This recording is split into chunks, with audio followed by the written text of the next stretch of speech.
Dieu. Ce message part du texte de Matthieu chapitre 11, du verset 7 au verset 11, et puis le verset 18e. Nous essayons de réfléchir sur la grandeur. C'est quoi la grandeur? C'est qu'est-ce que les hommes disent concernant la grandeur? Qu'est-ce qu'il faut pour devenir grand? Et nous voulons les voir selon ce que la Bible dit. Et c'est pourquoi nous voulons vous encourager à suivre ce message, à vous laisser enseigner, interpeller, pourquoi pas réajuster. Que Dieu vous bénisse.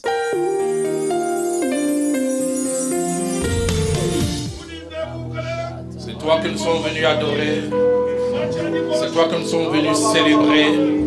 C'est toi que nous acclamons. C'est pour toi que nous poussons des cris de joie. C'est toi que nous reconnaissons comme seul et unique Dieu. Et c'est toi aussi que nous voulons écouter. Selon que le psalmiste dit, ta parole est une lampe à mes pieds et une lumière sur mon sentier. Éclaire-nous par ta parole. Qu'il en soit ainsi pour ta gloire, mais pour notre édification ainsi que notre croissance qui nous amène vers la maturité. En ton nom, Christ, nous prions ici. Amen. Que Dieu soit béni. On peut l'acclamer, pourquoi pas?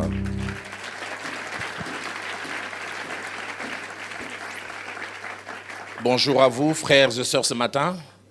Et quand je dis bonjour à vous qui êtes ici, à vous qui êtes à Lisanga, et puis à vous qui nous suivez au travers de ce moyen que les médias ainsi que tous les progrès de la technologie nous accordent aujourd'hui. Grand de ma joie de dire merci au Seigneur qui me prête souffle ainsi que vie ce matin, afin que je me tienne devant vous pour partager la parole. Et pourquoi ne pas dire merci, bien qu'il soit absent, à votre pasteur, qui a un fils pour moi, le pasteur Ken Luamba. Merci aussi à maman Nathalie. Merci aussi à la merveilleuse équipe d'hommes et de femmes tout autour de cet homme de Dieu qui font un merveilleux travail. Et pour gagner du temps, je nous propose 4 textes de la parole de Dieu. Nous lisons dans l'évangile de Matthieu, chapitre 11, la première lecture. Matthieu, chapitre 11. Et la lecture, nous la faisons en 2 temps, du verset 7 au verset 11e, et puis le verset 18. 11e chapitre de l'évangile de Matthieu. Nous partons du verset 7. Comme il s'en allait, Jésus s'est mis à dire à la foule au sujet des gens, « Qu'êtes-vous allé voir au désert? Un roseau agité par les vents plutôt. Mais qu'êtes-vous allé voir? Un homme vêtu d'habits précieux? Voici ceux qui portent des habits précieux sont dans les maisons des rois. Qu'êtes-vous donc allé voir? Un prophète? Oui, vous dis-je, et plus qu'un prophète. Car c'est celui dont il est écrit, voici j'envoie mon messager devant ta face pour préparer ton chemin devant toi. Je vous l'ai dit en vérité, parmi ceux qui sont nés de femmes, il n'en a point paru de plus grand que Jean-Baptiste. J'aimerais les répéter, je vous l'ai dit en vérité, parmi ceux qui sont nés des femmes, il n'a point paru de plus grand que Jean-Baptiste. Je lis quand même la seconde partie qui un jour pourra faire l'objet d'un enseignement, aussi d'une étude. Cependant, le plus petit dans les royaumes des cieux est plus grand que lui. Nous lisons aussi Matthieu toujours au chapitre 3. Et pardon, là aussi nous lisons en 2 temps, nous lisons le verset 1er et puis nous lisons le verset 4e. En ces temps-là parut Jean-Baptiste prêchant dans les déserts de Judée. Verset 4. Jean avait un vêtement de poils de chameau et une ceinture de cuir autour des reins. Il se nourrissait de sauterelles et de miel sauvage. Avant-dernière portion, nous lisons l'évangile de Jean au chapitre 10. Nous lisons le verset 40 et 41.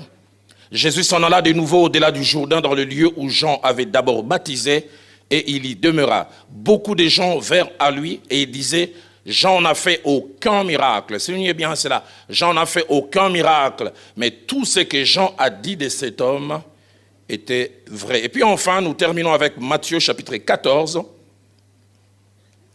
Et notre lecture va du verset 6 au verset 12e. Matthieu 14. Or, lorsque l'on célébra l'anniversaire de la naissance d'Hérode, la fille d'Hérodias dansa au milieu des convives et plut à Hérode, de sorte qu'il promit avec serment de lui donner ce qu'elle demanderait. À l'instigation de sa mère, elle dit, « Donne-moi ici sur un plat la tête de Jean-Baptiste. » Le roi fut attristé, mais à cause de ses serments et des convives, il commanda qu'on la lui donne. Et il envoya décapiter Jean dans la prison. Sa tête fut apportée sur un plat et donnée à la jeune fille qui la porta à sa mère. Les disciples de Jean vinrent prendre son corps et l'ensevelir, ils allèrent l'annoncer à Jésus. Amen. Je voudrais, durant ces quelques minutes, pour nous-mêmes, quand je dis nous, moi y compris, vous qui êtes ici, et qui vous nous suivez au travers de toutes sortes de moyens que je disais que les médias nous donnent aujourd'hui, parler sur le thème Jean-Baptiste ou la vraie grandeur selon Dieu.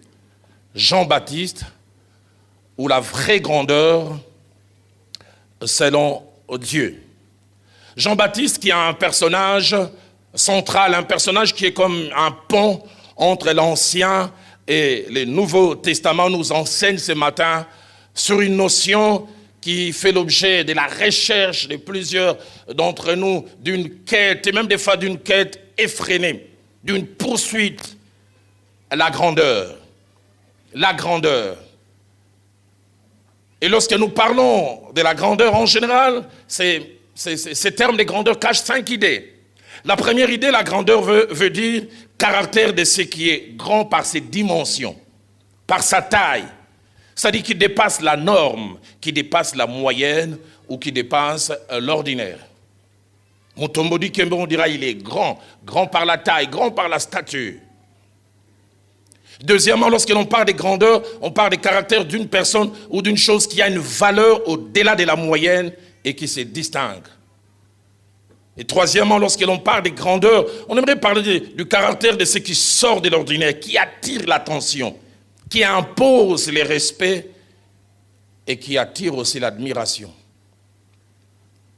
Quatrièmement, lorsqu'on parle de grandeur, on aimerait parler de ce qui frappe les yeux et ne peut passer inaperçu.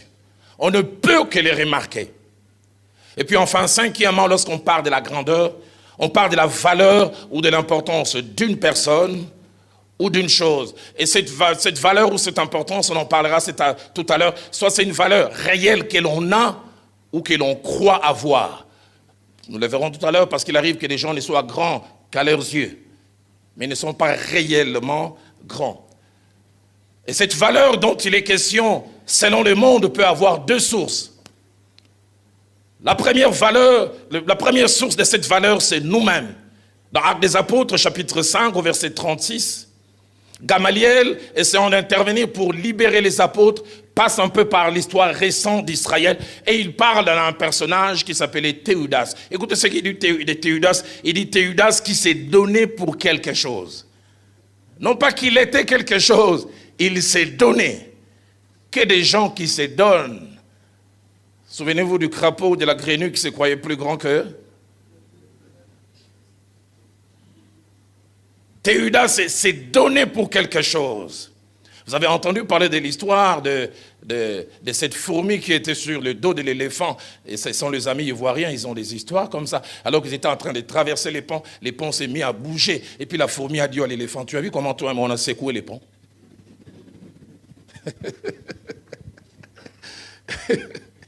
Il s'est donné pour quelque chose. Français courant dit, il prétendait être un personnage important. La version des Semeurs, il dit, il s'est donné pour un personnage important. Mais cette valeur peut aussi avoir comme source les autres. Dans Actes des Apôtres, chapitre 8, versets 9 à 11, la Bible nous parle d'un nommé Simon, le magicien. On dit, il y avait auparavant dans la ville un homme nommé Simon qui s'est donné pour un personnage important, exerçant la magie et provoquant l'étonnement du peuple de la Samarie. Écoutez ce que le verset 10 ajoute. Tous, depuis les plus petits jusqu'aux plus grands, l'écoutaient attentivement. Il disait, celui-ci est la puissance de Dieu, celle qui s'appelle la grande. Et la Bible dit, il écoutait attentivement parce que depuis longtemps, il les avait étonnés par ses actes de magie. Et déjà à ce niveau, j'aimerais dire un certain nombre de vérités attachées à la grandeur. Je ferai sortir 8 vérités attachées à la grandeur. C'est que premièrement, la grandeur, selon les humains, est liée au poids, à la valeur ou à l'importance d'une personne. Valeur, poids d'une personne. Et comme je disais, valeur réelle ou supposée.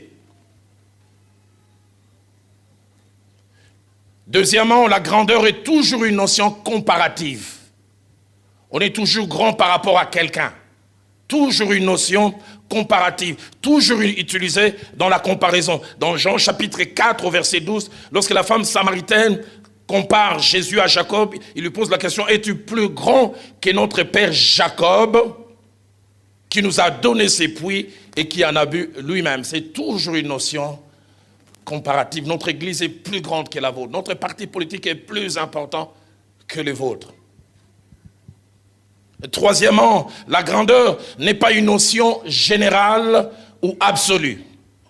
Qu'est-ce que je veux dire par là? La plupart des fois, la grandeur touche un aspect, une notion spécifique. Ça peut aussi toucher plusieurs aspects. Dans 1 Corinthiens chapitre 10, au verset 23, la Bible parlant du roi Salomon dit, les rois Salomon fut plus grand que tous les rois de la terre, mais la Bible dit par les richesses et par la sagesse. Il n'était pas roi, il n'était pas grand dans tout le domaine. Sa grandeur était attachée à la richesse et sa grandeur était aussi attachée à la sagesse. Quatrième vérité, il y a une sorte de grandeur très fréquente dans notre monde. C'est ce que j'appelle la grandeur par procuration. On n'est pas grand soi-même, mais on se donne une grandeur à cause des gens qui l'ont côtoie. Ngavma Muninga Premier ministre, Toulia Kabouye. Numéro privé naïe. Allez, grand secrétaire, direct. Grandeur par procuration. Je prie au centre missionnaire Philadelphie. J'ai entendu parler de cette histoire, je ne sais pas si elle est vraie. Il semble lors de la dernière prestation de serment, plusieurs groupes de Oué étaient, et puis les roulages ont voulu les arrêter. Ils ont dit non, famille présidentielle.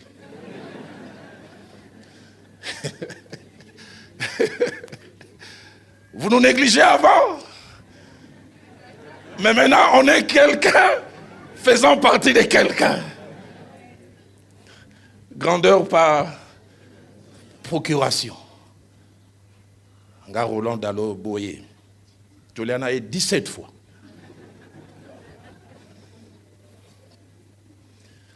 On devient grand par quelqu'un que l'on connaît, par quelqu'un que l'on côtoie, par quelqu'un avec qui on a des liens privilégiés. Cinquième vérité attachée à la grandeur, c'est que les désirs de grandeur, conscients ou inconscients, est ancré en chacun de nous. Chacun de nous. Du plus bas âge, chacun de nous. On n'a jamais vu un enfant, il a une année et demie, tu lui demandes, tu veux devenir quoi? Je vais devenir menuisier. Cireur des chaussures, je vais devenir pilote. Homme d'affaires. Je vais devenir président de la République. Ce désir de grandeur est ancré en chacun de nous. Dans Marc chapitre 10 au verset 37, la Bible nous parle de la drôle et étrange requête des fils de Zébédée, Jean et Jacques. Ils viennent d'eux, ils présentent à Jésus la requête, Seigneur, quand tu seras dans ton règne, que l'un de nous soit assis à ta gauche et l'autre à ta droite. Si j'étais Jésus, bon, bah Pierre, Colo, bah faire un pour tour. Bisogno sur un niveau mon côté. Même dans les choses de Dieu, il y a ces désirs de grandeur. Accorde-nous d'être assis l'un à ta gauche et l'un à ta droite. Luc chapitre 9, verset 46, nous parle d'une pensée. La Bible d'une pensée qui vient à l'esprit des disciples, savoir qui était entre eux le plus grand. Ils discutent entre eux. Qui est le plus grand? Jean peut dire, attention, hein, je suis le plus jeune, mais qui a sa tête sur le sein du maître? Est-ce que toi, tu as déjà entendu le battement physique du cœur du maître? Pierre dirait, oh, attention.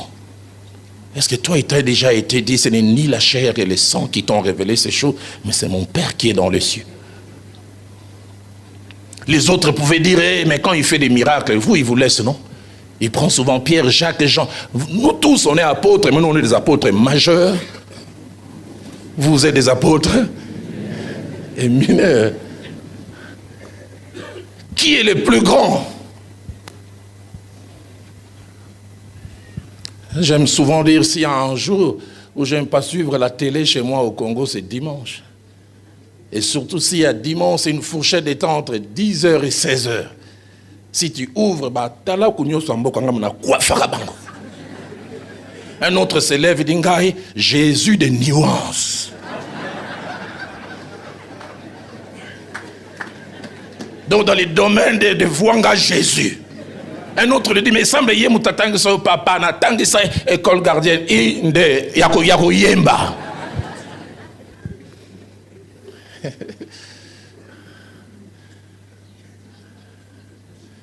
J'ai entendu un aîné prédicateur dire, petit Roland na soki bateye za lokwa bolie li yoto. Nga soki na tei bolie na grand hôtel petit. Est-ce que caviar nandunda et mesana? Nga matin na reza caviar. Ma petit dalo balamba bilolo.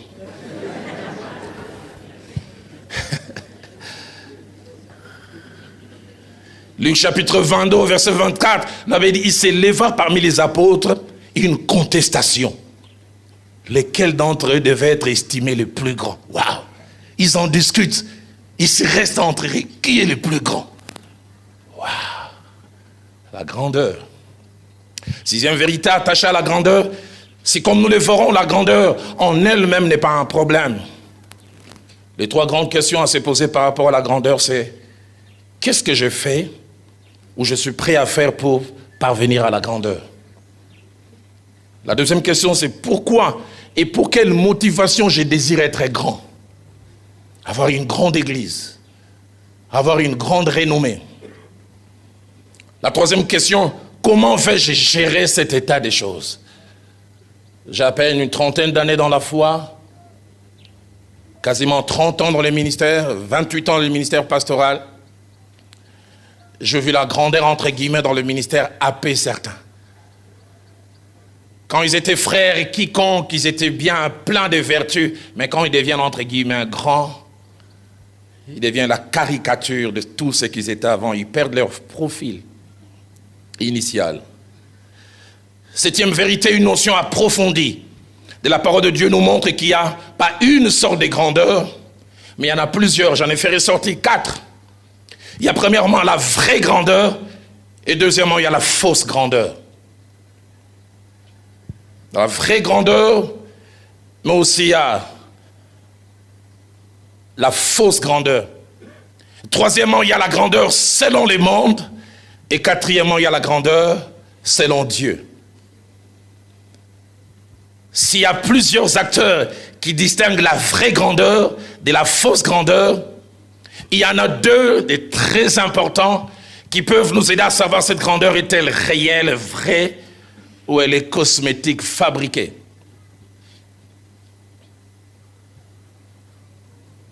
Ces 2 sources sont premièrement les jurys, c'est-à-dire la commission ou la structure ou le groupe de personnes qui imputent la grandeur à quelqu'un. La fausse et la vraie grandeur, c'est justifié par les jurys. Qui fait de toi grand? Quelle est grandeur fabriquée? On estime qu'un parti est grand, mais il n'est pas si grand. Il est grand par les billets de banque qu'on distribue aux gens pour venir assister. Pas parce que les gens adhèrent par leur cœur. Si les gens venaient avec le cœur, il n'y aurait que des mouches et des moustiques. Grandeur fabriquée. Grandeur fabriquée. Oh, je vois ce président du parti politique qui doit atterrir. Et l'argent se distribue. Il y a eu une ferveur. Oh, le kibango, le kibango. Et puis quand on vérifie, l'argent n'a pas été bien payé. Fausse grandeur.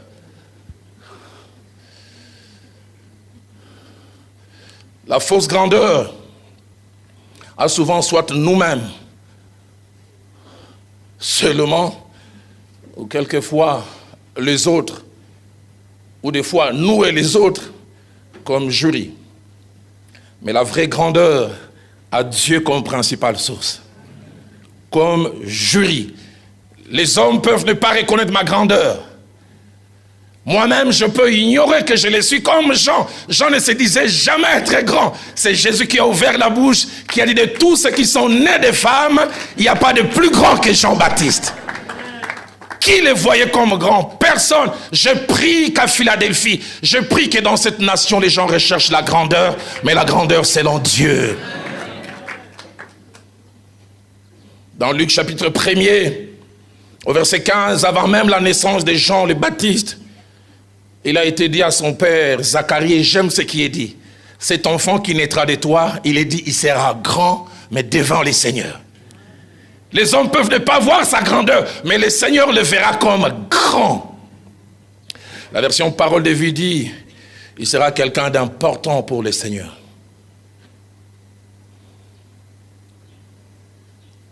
Mais la source, ou l'origine de la grandeur, c'est-à-dire d'où nous tenons la grandeur, c'est aussi une notion importante. La fausse grandeur, celle que j'appelle la factice, la cosmétique, la superficielle, elle ne vient que des hommes. Elle est une illusion. Elle est fabriquée. Elle exige beaucoup d'efforts humains pour exister. Et beaucoup d'efforts aussi pour être maintenue. Mais la vraie grandeur, elle est authentique. Elle vient de Dieu. Elle est durable. Elle est un mystère. Elle est inexplicable. Mais surtout, elle est durable. La troisième grandeur, selon Dieu, c'est celle que la Bible mentionne et pour laquelle Dieu veut que nous puissions avoir des éléments de jugement différents. J'aime dans Isaïe chapitre 8, versets 11 à 12. Le prophète fait part de deux choses que Dieu veut communiquer à son peuple. Premièrement, d'un avertissement que Dieu donne à son peuple à ne pas marcher selon les voies du peuple ou du monde. Le Seigneur dit pas selon le chemin. Mais le verset 12 dit, n'appelez pas conjuration ce que ce peuple appelle conjuration. N'appelez pas grand ce que ce peuple appelle grand. N'ayez pas les mêmes critères de jugement. Pour ceux du monde, être grand, c'est avoir beaucoup d'argent en banque. Être grand, c'est s'habiller chez les meilleurs couturiers. Être grand, c'est avoir des grands diplômes que l'on voit sur le mur de la maison. Être grand, c'est avoir, entre guillemets, une grande église. J'entendais un homme de Dieu, il dit, nous ne sommes pas des mêmes niveaux. Vous avez des églisettes. Et nous, on a des églises. Moi, je suis un grand pasteur. Ah bon? Y a-t-il des grands et des petits pasteurs? J'aime ce que Bishop Oyedepo dit. Il dit, il n'y a pas de grands serviteurs de Dieu. Il y a des serviteurs de Dieu, mais qui ont un grand Dieu. Grand. Nous sommes les grands de Kinshasa. Nous sommes les grands du réveil. Oh, ok.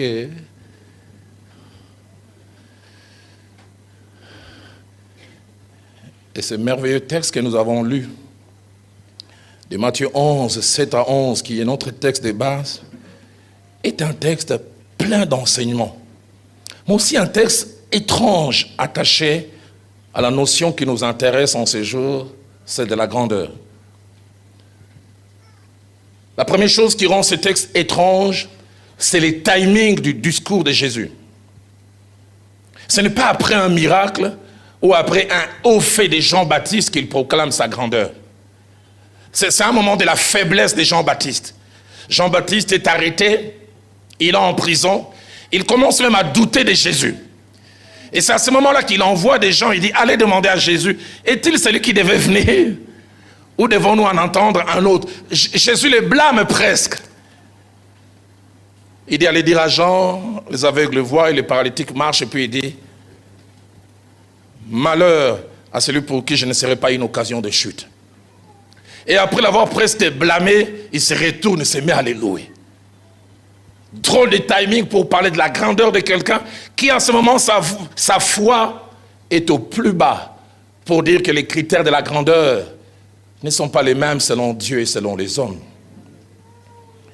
Deuxième des choses, c'est la correction ou le réajustement du regard des hommes par rapport à Jean-Baptiste. Quand Jésus parle, il veut dire, vous ne les connaissez pas.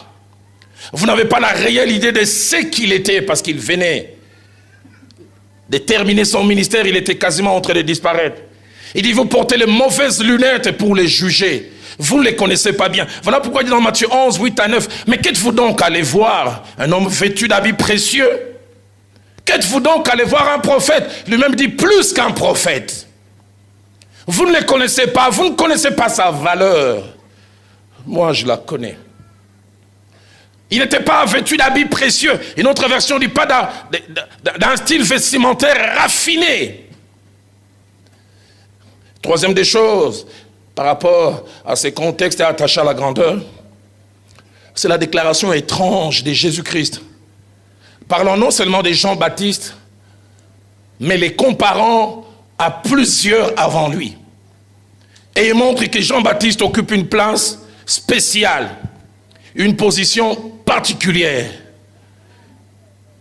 Matthieu 11, au verset 11, il commence par sa célèbre formule, quand il veut dire des vérités et attirer les regards, il dit, je vous l'ai dit en vérité. Une autre version dit, je vous le déclare, c'est la vérité.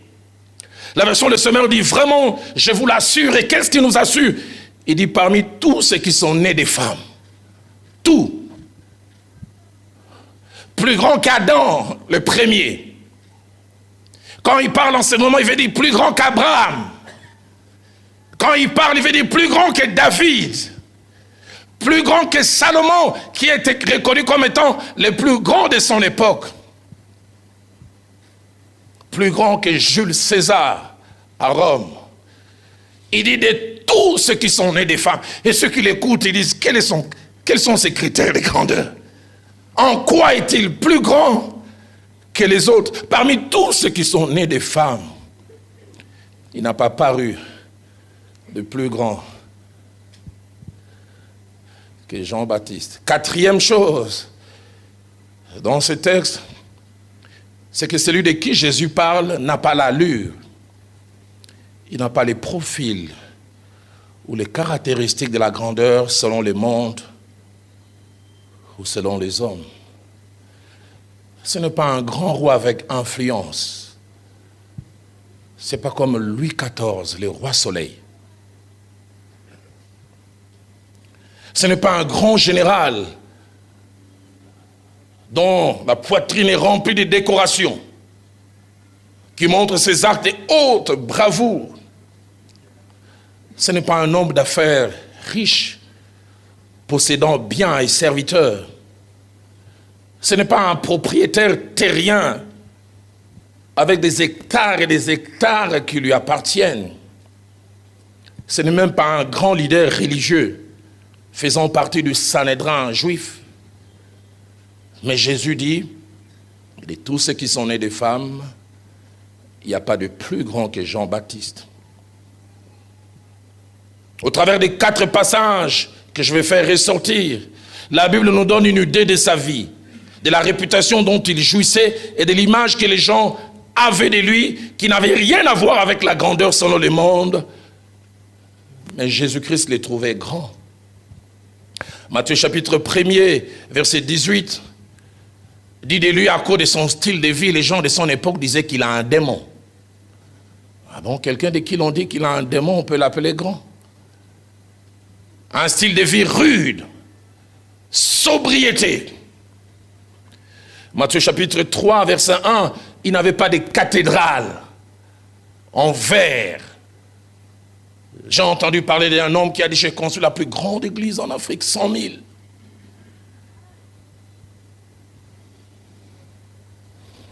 Matthieu 3, 1, il dit, il prêchait dans les déserts. Pas de cathédrale de 25 000 places. Pas une église avec ascenseur. Système de climatisation sophistiqué.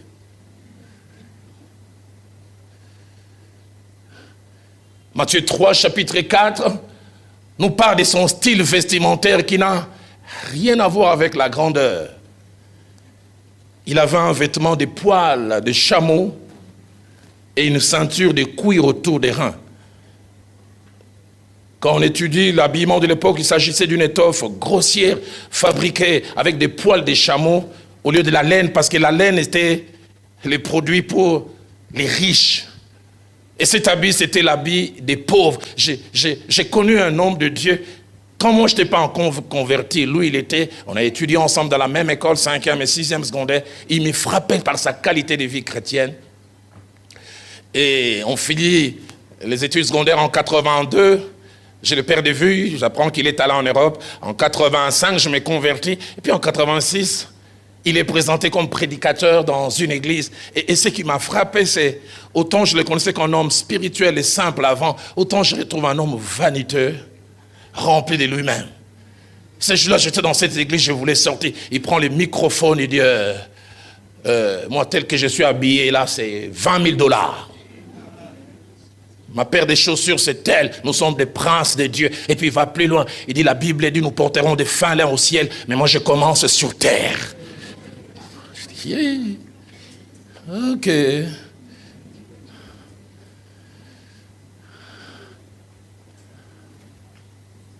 Les grands vêtements de poils des chameaux. Oh, je ne dis pas que tu ne dois pas faire attention à l'extérieur. Mais qu'il y a des hommes qui font trop attention à l'extérieur. Dès qu'on invite, tu vas prêcher. Nakolata nini. Oh, Lukana nous côté ya. Pas la garde-robe d'abord, la pensée de Dieu.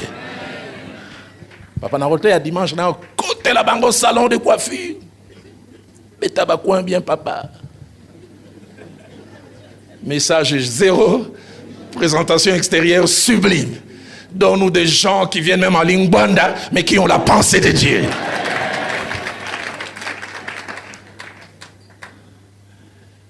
Et son régime alimentaire n'a rien de grand. Oh, Jean-Baptiste n'avait pas une alimentation raffinée. J'ai entendu parler d'un politique qui dit, vous avez commencé à manger des tomates crues et des salades. Après 80 mois, c'est avant l'indépendance. La noblesse dans la bouche, moi, c'est avant. La Bible dit, c'est nourrissez des sauterelles et des miels sauvages. Un prédicateur de Nzambimala m'a dit, les profils de Jean-Baptiste avaient été transmis aux générations des sauterelles.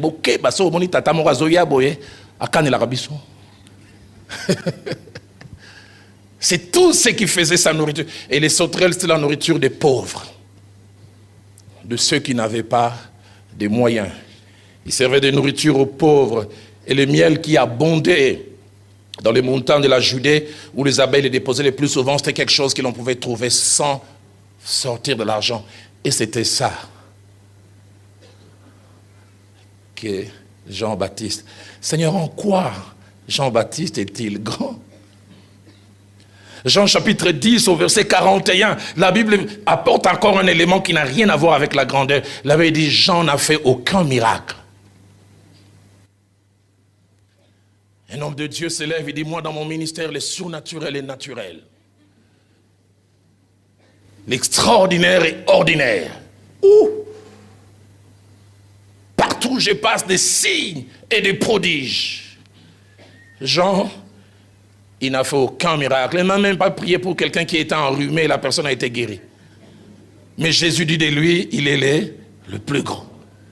Jeune homme, tu fais un petit miracle. Seigneur, fasse Facebook et Koufako. Il prie à peine pour quelqu'un demain. Des signes et des prodiges ont accompagné le ministère de votre humble serviteur. Humble quoi?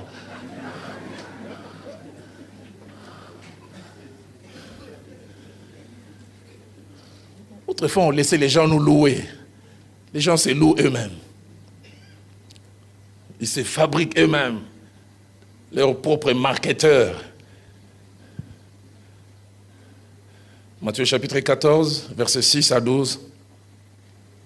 Troisième élément qui nous parle de sa triste fin qui n'a rien à voir avec la grandeur. Il était en prison. Il a fini décapité. Et l'homme de qui Jésus a dit que de tous ceux qui sont nés des femmes, il est le plus grand. Son corps, son deuil a eu lieu sans sa tête. On pleurait un corps sans tête parce que sa tête était un trophée quelque part. Il n'a pas eu un enterrement en première classe. ou un grand cortège, les gens marchent au ralenti. Des bouquets de fleurs qui submergent les cercueils. Et des discours avec des envolées oratoires, des discours auxquels personne ne croit. Cet homme était un homme d'une grande probité morale. Les gens qui les connaissent, coureur des jupons papa. Oraison funèbre à la cathédrale. Enterrement au Mondovision. Les chaînes de télé, les drapeaux sont en berne. Deuil national. Jean-Baptiste, mort comme un chien. Enterré comme un chien. Mais Jésus dit, c'est le plus grand. De tous ceux qui sont nés des femmes, d'où tu dis ta grandeur? Qu'est-ce qui fait ta grandeur? La grande question en ces jours est, qu'avait-il des grands que nous ne voyons pas et que Jésus seul voyait? Sur base de quels critères Jésus a-t-il déclaré que Jean était grand? Enfin que nous recherchions aussi cette grandeur.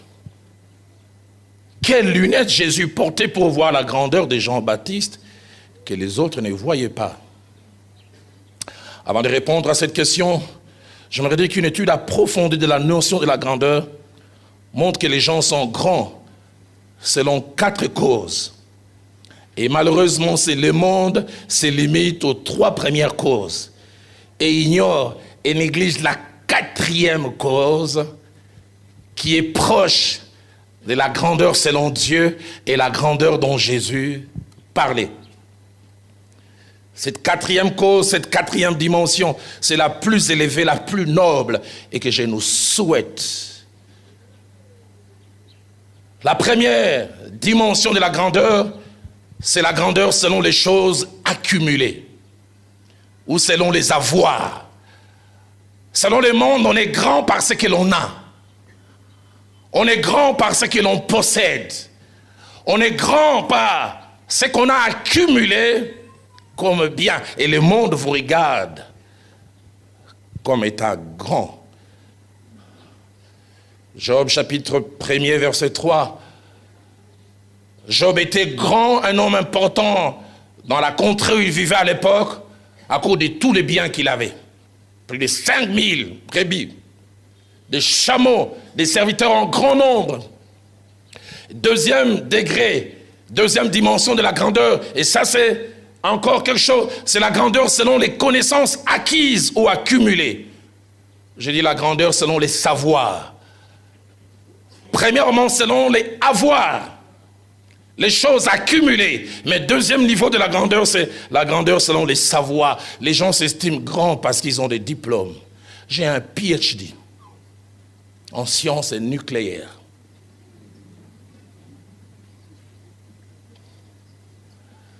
J'ai 2 doctorats. Le monde des atomes n'ont pas de secret pour moi. Je peux t'expliquer. Grandeur, selon les savoirs. 1 Roi chapitre 4, verset 31, parlant de Salomon, il dit, il fut grand par la sagesse, par les choses qu'il connaissait. Et tout le monde cherchait à le voir pour cela. 3e degré ou 3e dimension de la grandeur, c'est la grandeur selon l'influence. Selon les faits que l'on produit chez les autres. Selon ce qu'on a accompli. Selon les répercussions de ce que nous faisons dans 2 Rois plutôt chapitre 5, au verset 1er et 2e, la Bible est parlant de Naaman, dit qu'il jouissait d'une grande réputation parce que c'était par lui que l'Éternel avait accordé une grande délivrance. Sa contribution auprès d'autres a fait sa grandeur. Grandeur selon l'effet d'avoir, de grandeur selon l'effet de savoir. Quand j'étais à l'université, j'avais un prof des droits constitutionnels. De temps en temps, quand il nous enseignait, il s'arrêtait et dit, vous ne sentez pas que je suis intelligent? Jelo epenge osako.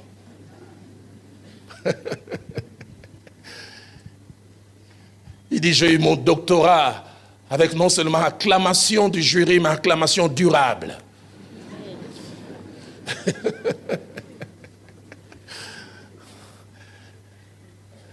Grand selon l'influence.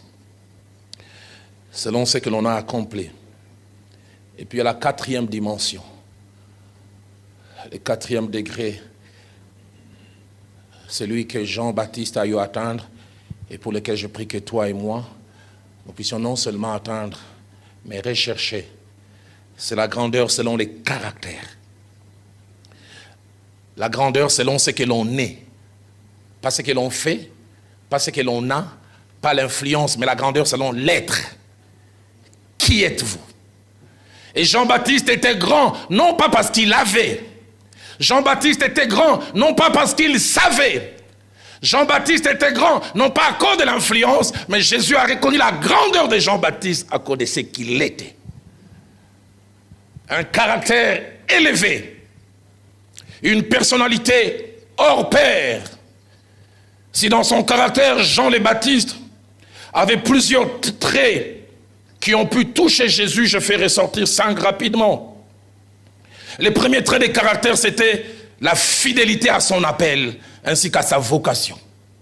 Dans Marc chapitre 1er, au verset 2, parlant de lui-même, il dit « Je ne suis que la voix qui crie dans les déserts. Je ne viens pas me présenter. Je suis la voix. Je ne vais pas faire autre chose que ce qui m'a été demandé. Je vais simplement préparer la venue de quelqu'un d'autre. » Deuxième chose qui a fait la grandeur de Jean-Baptiste, c'est son honnêteté. Il ne s'est pas fait passer pour celui qu'il n'était pas. Dans Jean chapitre 1er, verset 19 à 20, les gens ont commencé à discuter avec lui. Mais dis-nous qui tu es réellement, es-tu le Christ? Il avait dit, voici les témoignages des gens lorsque les Juifs envoyèrent de Jérusalem des sacrificateurs et des Lévites pour lui demander, toi, qui es-tu? Il déclara, et ne le nia point, il déclara qu'il n'était pas le Christ. Il avait tellement de succès que les gens commençaient à les confondre. Tout pour pousser à dire à quelqu'un, mais nous pembo na zwango. Honnêteté, je ne suis pas lui.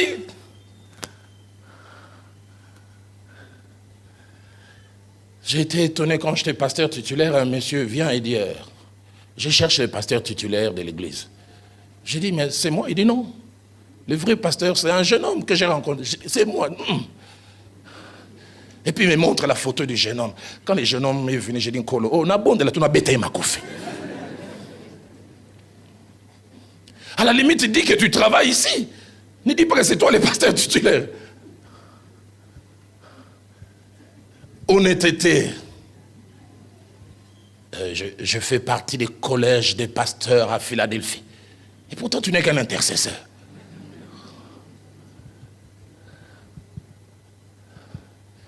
Dans Jean chapitre 3, verset 28, Jean-Baptiste dit, vous-même vous m'êtes témoin que j'ai dit, je ne suis pas le Christ, mais j'ai été envoyé devant lui. L'honnêteté. Troisième chose qui a fait la grandeur de Jean-Baptiste dans son être, c'est l'humilité. Où est l'humilité? L'humilité est en train de disparaître dans le monde en général, mais l'humilité aussi disparaît à l'église. L'église a une grande crise d'humilité. L'orgueil remplit la chair, remplit les sacerdoces.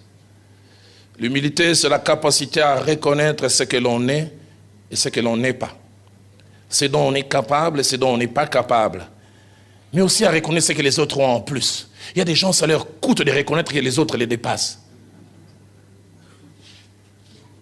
Papa, il y a Anthony qui oh! T'as vu comment les pasteurs cachent après, c'était profond. Ils ont exhortation, on appelle ça améliorer.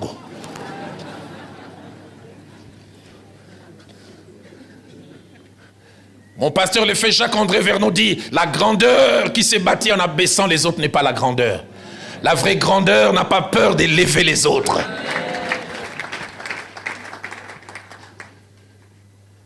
J'ai été interpellé il y a quelques années. On peut dire c'est un homme du monde, mais même des fois les hommes du monde nous enseignent. Jacques Chirac vient de passer président et il nomme Alain Juppé comme premier ministre. Il dit c'est le meilleur d'entre nous tous. Étonnant. Lui le président, et il place ton premier ministre, mais il dit il est le meilleur d'entre nous tous. Est-ce que ça t'arrive de reconnaître la grandeur de quelqu'un? Pose la question à ton voisin. Et toi?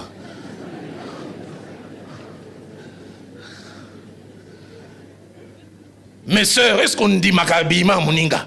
Quand les amis disent, beta, beta, maman, au moment qui Aninga, beta, il a qui bien, mais ceux qui n'ont pas à gauche, il fallait qu'il y ait à droite. Oh!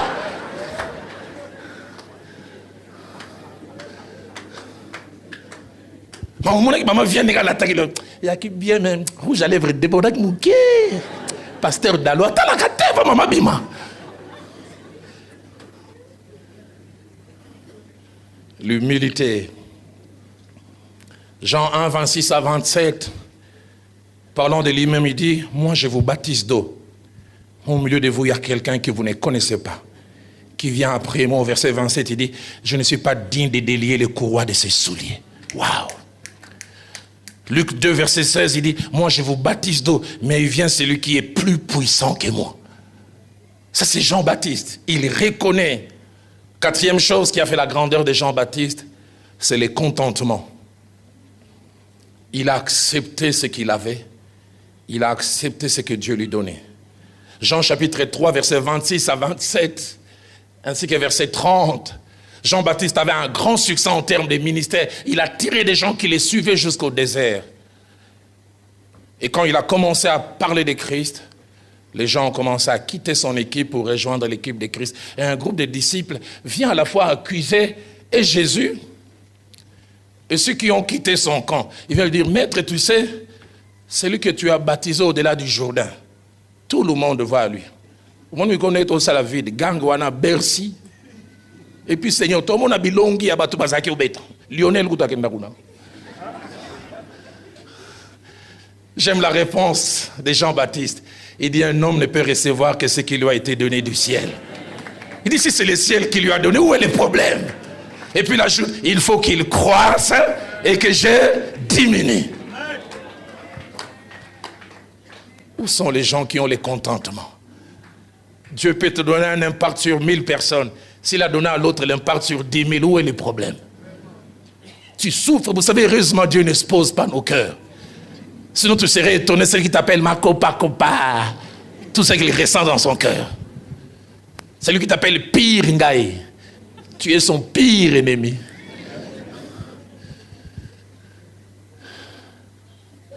Il accepte que Jésus soit élevé et que lui puisse ne rien avoir.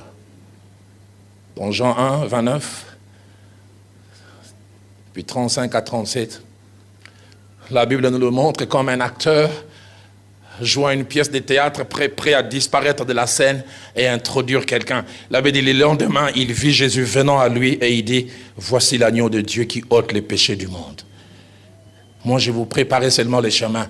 C'est lui. S'il était à Kinshasa, il voulait dire, Mutubo Lukaka, Yeyo, Yayesu, Ayengayanganite. C'est lui, pas moi. Contentement.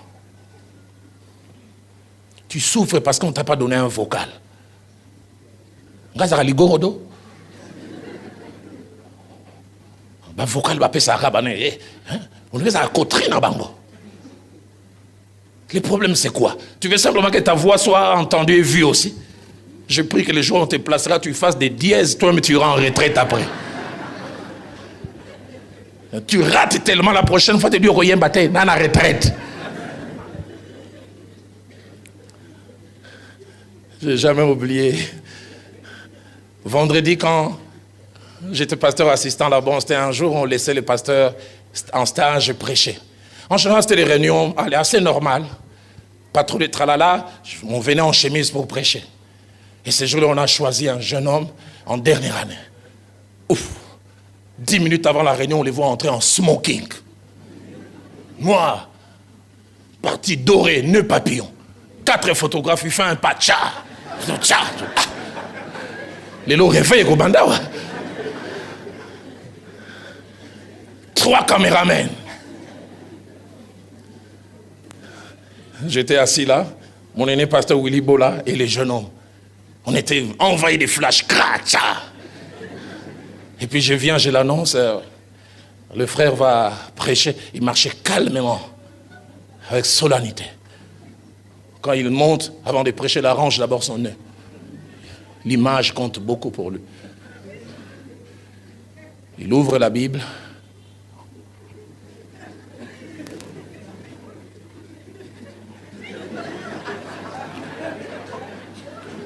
Et puis il commence à m'appeler. Je dis quoi?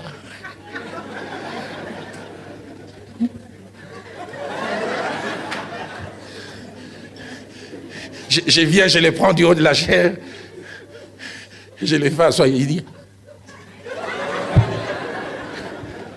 Vous savez, quand vous êtes trop orgueilleux, Dieu ne vous fera pas échouer en coulisses. Il cherchera...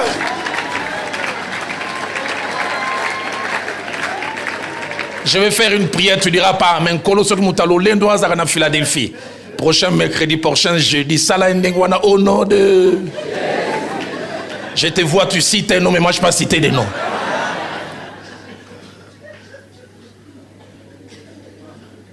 Bloqué complètement. 30 minutes après, il revient.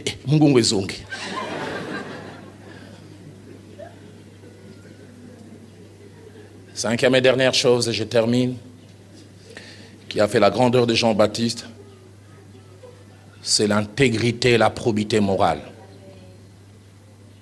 Dans Matthieu chapitre 21, verset 32, Jésus a déclaré qu'il a marché dans la voie de la justice. Il a marché dans la voie de la justice. Jean-Baptiste, sa grandeur, ce n'était pas au niveau des avoirs, pas au niveau du savoir, pas au niveau de l'influence, mais au niveau de l'être. On peut être grand par l'humilité, grand par la bonté, grand par la douceur, grand par la vérité. Je prie, si le monde peut ignorer notre grandeur, que Dieu reconnaisse notre grandeur et qu'il puisse en parler comme il a parlé de Jean-Baptiste. J'aimerais nous inviter à baisser nos têtes. Je me suis réveillé ce matin avec ces merveilleux cantiques de Gaël. Parfum, parfum. Je ne vais pas lancer un appel, je ne savais dans quelle direction lancer un appel en ce jour. Mais alors que les cantiques seront en train de jouer, réagissez. Je ne sais pas, qu'est-ce que vous allez dire à Dieu? Papa, j'avais une mauvaise notion de la grandeur. Je la recherchais là où elle n'était pas. J'essaie même de m'en fabriquer une. Mais je veux la vraie. Celle dont toi tu es le jury. La grandeur qui est prononcée par ta bouche, c'est ce que je veux, ce que je désire. Papa, j'aimerais être. J'aimerais pas seulement avoir, j'aimerais pas seulement savoir, j'aimerais pas seulement faire. J'aimerais être.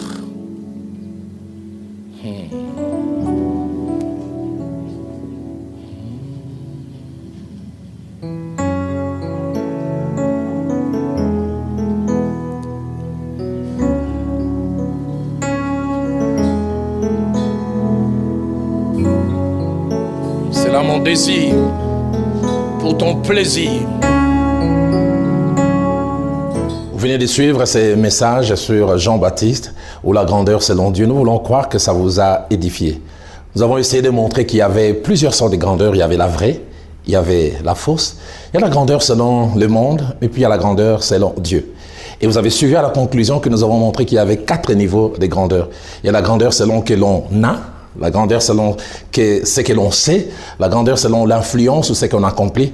Et ces 3 dimensions sont attachées à la grandeur selon le monde. Et nous nous sommes interpellés à suivre la grandeur selon Dieu et que Jean-Baptiste avait, c'est la grandeur selon ce que l'on est. On a montré combien Jean-Baptiste est quelqu'un très humble, quelqu'un qui pouvait être fidèle à ce que Dieu lui avait donné comme appel, mais surtout quelqu'un qui n'avait pas honte de lever les autres par l'humilité. Plaise à Dieu que vous et moi, non seulement nous puissions poursuivre cette grandeur selon Dieu, mais que nous puissions la communiquer tout autour de nous. La grandeur, mais selon Dieu. Que Dieu vous bénisse.